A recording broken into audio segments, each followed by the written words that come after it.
And in Washington, D.C., protesters from an anti-war group Jewish Voice for Peace have staged a sit-in inside a congressional building.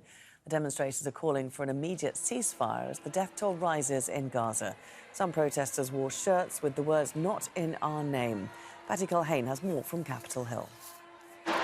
Protesters are taking the pro-Palestinian cause to the U.S. Capitol here in the Cannon House office building. This is where members of Congress and their staff, many of them, have their offices. This happened earlier in the day.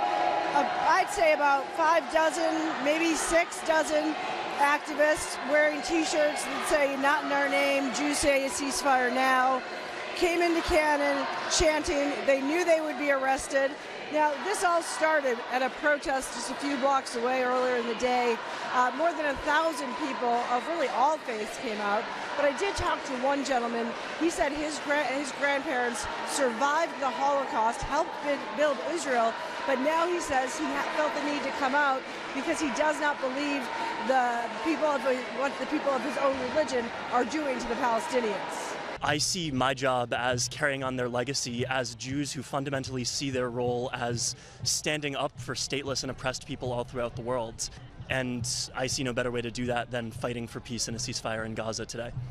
Now, as we take one more look as the crowd, as they start to get arrested one by one, being put in zip ties, this is going to be a misdemeanor. They're unlikely to face any sort of jail time. They'll probably pay a fine.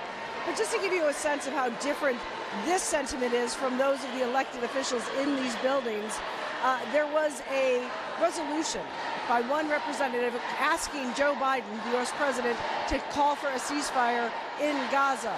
In all, 13 members of Congress agreed. Patty Culhane, Al Jazeera at the U.S. Capitol.